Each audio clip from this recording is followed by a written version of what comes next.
Deixa eu dar uma pivotada aqui para responder pelo menos mais umas duas.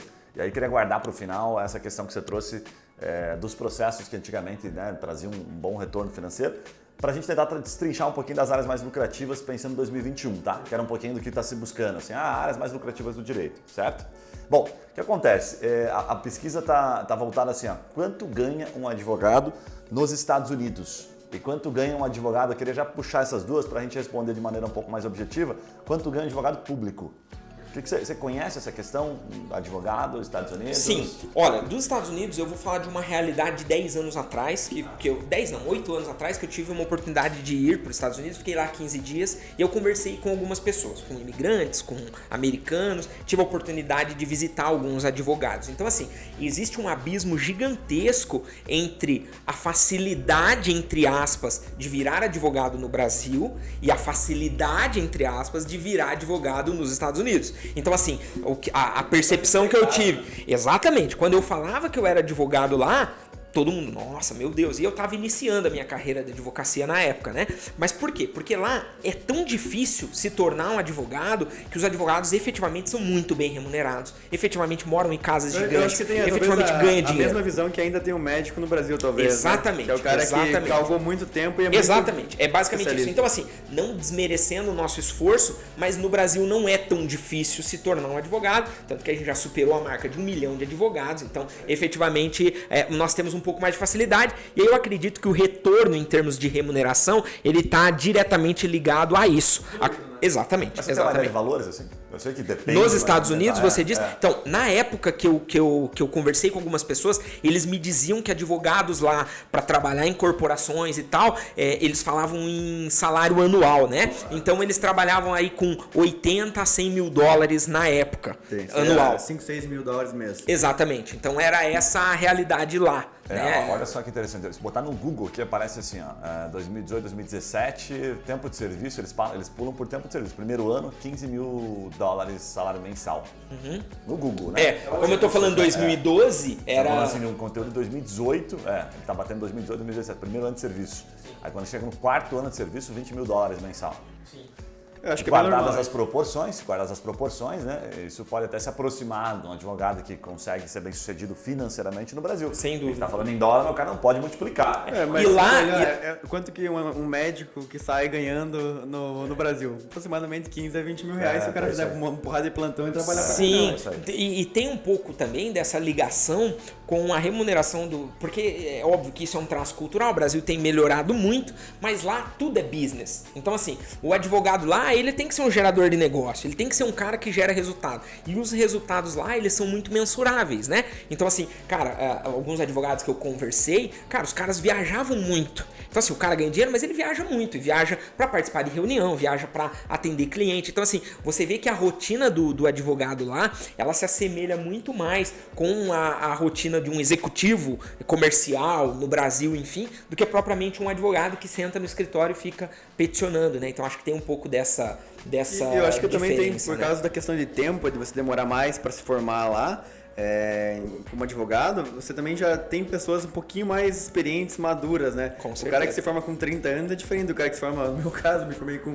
21 para 22. Qual que é a maturidade de um cara? Tipo, não tem como pagar 10 mil reais, se fosse o normal, né? Para um cara de 21 anos que pagou lá 700 reais por mês de faculdade, tem faculdade que é online, hoje parte 300 e poucos reais. Exatamente. Então, assim, é proporcional à quantidade de advogados e também a barreira de entrada no sem mercado. Sem dúvida.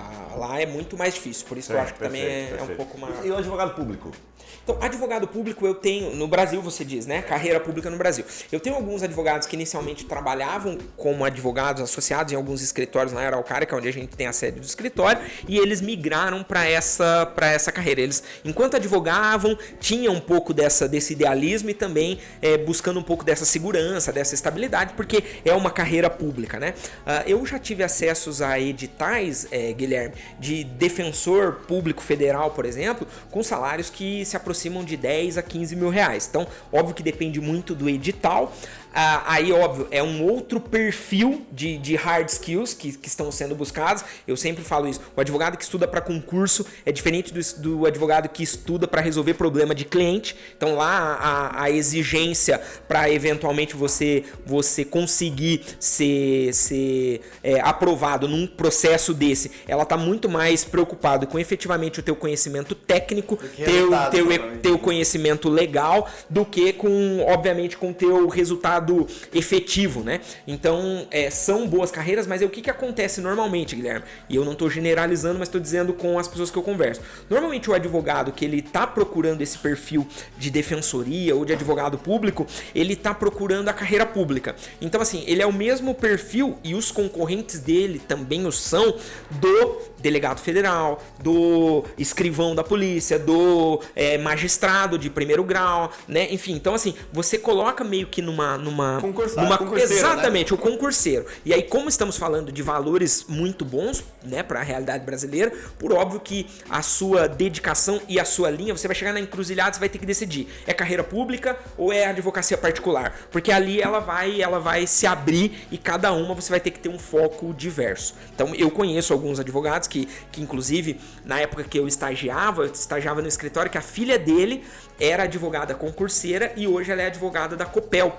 E eu me lembro, esse caso até é interessante para os nossos ouvintes aí, que o escritório que eu fazia estágio era aquele escritório tipo da turma do teu avô. A OAB do cara era 3 mil, né? Então assim, é a primeira, segunda turma da Federal do Paraná. Então assim, era uma outra pegada. E eles tinham uma política de que, cara, advogado não pode ser funcionário, advogado não pode ser amarrado, advogado é o cara livre, advogado é igual médico, é igual engenheiro. A advogada, ela falava assim, advocacia é a profissão do rei. Então você não pode ter carteira assinada, você não pode receber salário. Essa era a visão dela. E a filha dela era concurseira. Então o que ela dizia? Rodolfo, minha filha, ela quer estabilidade e eu não critico. E ela fala assim, minha filha, ela tá buscando um cargo. Na época, estamos falando aí de 2009, 2010, o salário, acho que de um advogado da Copel era 15 mil reais, se eu não me engano. E era essa a meta dela, e era pra isso que ela estava estudando, e até ela conseguiu, e hoje eu acho que é advogada da Copel mesmo. E ela falava, Rodolfo, só que assim, é um bom salário? É, mas a minha filha, ela só recebe isso. É isso que ela recebe.